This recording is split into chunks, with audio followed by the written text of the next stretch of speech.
Hello, this hopefully brief video is designed to demonstrate the KAF2. It's the audio filter option for the Elecraft K2. There's two audio filter options. One was the KDSP2, the audio DSP option, which has been discontinued, and the other is the much cheaper option, the KAF2. And many people think that if you're mainly or exclusively a CW operator, then the KAF2 is a nicer option.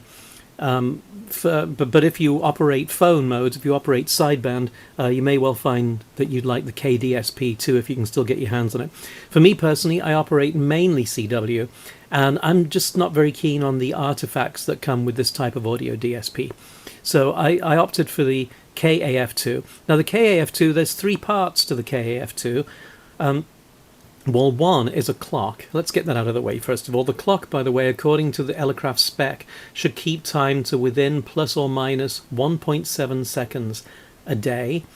Mine actually seems to lose about half a second a day without any further modification or adjustment, so I'm perfectly happy with that. That's good enough. And to get the clock, you just hit the display button once, and I've got mine set to coordinated universal time, so it's now 20:56 and 40 seconds coordinated universal time. Anyway, let's get rid of the clock, go back to the normal frequency display. And, you know, I know in this day and age most people have, you know, cell phones that tell accurate time, but that's kind of a neat feature to have, especially as my cell phone is not calibrated for UTC, so I kind of like having that on the rig, especially as it seems to keep fairly accurate time. Now, as far as the audio filter goes, which of course is the main reason we want this option, there's two parts to it. There is a low-pass filter that is in circuit all the time. It has a cutoff of about 3 kilohertz, and it sharply attenuates audio above 3 kilohertz.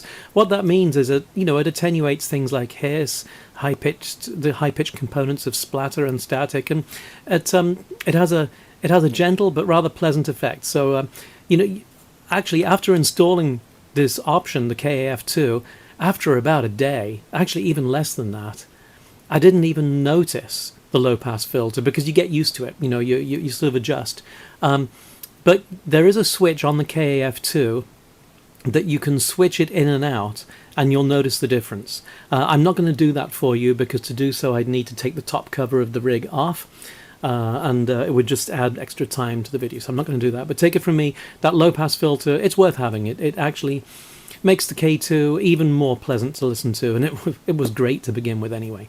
But anyway, the main reason you'd want the KAF2 is the two-stage bandpass filter. The two stages are cascaded, and you can either have one or both stages in. When you switch both stages in, the bandwidth of the filter is about 80 Hertz at the 3 dB points. Now, you wouldn't want to use that. You'd want to use that in conjunction with an already narrow setting of the crystal filter. You don't want to have a wide front-end bandwidth and then suddenly narrow it up at the audio end, for reasons I won't go into, but I imagine that you'd probably understand why you wouldn't want to do that. So you want to start with a fairly narrow crystal filter bandwidth anyway, and then you can tighten up the skirts, narrow it up a bit more with the narrow setting of the KAF2, and it's great. It's really great. So there's no contest going on now. It's Monday afternoon, so unfortunately it's not ideal conditions for me to really show you how this KAF2 works, but let's we're on 20 meters now. Let's just find a signal, and there's one there.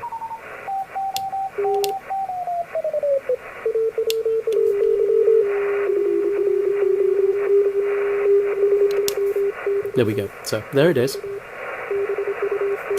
Now let's go, we're on the wide SSB setting now. Let's go to, my narrowest setting is, well, nominally 400 Hertz, but as we know on the K2, the actual bandwidths of the filter are narrower in practice than the display says. So we'll just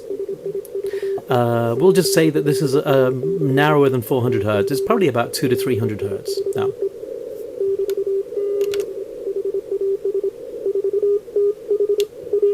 There we go. I've spotted it, so I've got it centered. Now let's switch in the KAF2. This is with one stage. You can hear some of the extra noise is disappearing, and this is with two stages cascaded. I don't know if you can hear on the video, but the background noise is even quieter now and the signal just pops out. It's kind of great. But now let's tune the signal to the edge of the bandpass. It hasn't quite disappeared, you can still hear it. But let's switch the audio filter, the KAF2, out.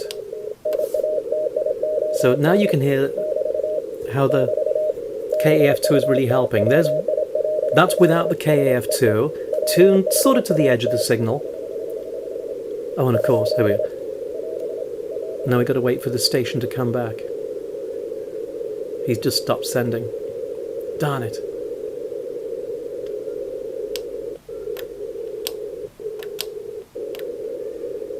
Let's go to a wide filter and find another station.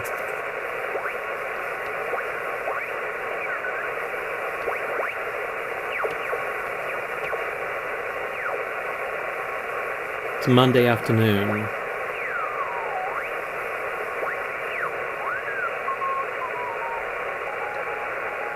This'll do.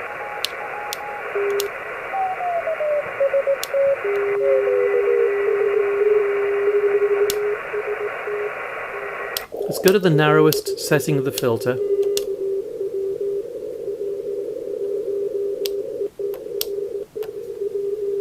And tune to the edge of the bandwidth. We've got the KAF2 in right now.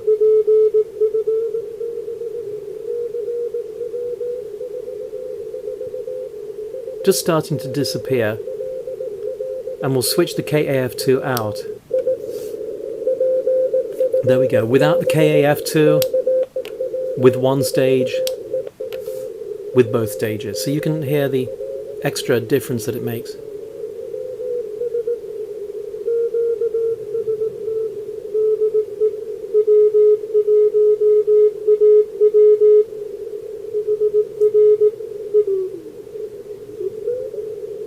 So it's really a useful option. I haven't used it very much yet, but I plan to, and I know especially during difficult conditions and contests it's going to be very useful, I think. So thanks for watching this brief video, and I'm rather grateful that Jingles the Blind Kitty didn't butt in on this particular video. Thanks for watching.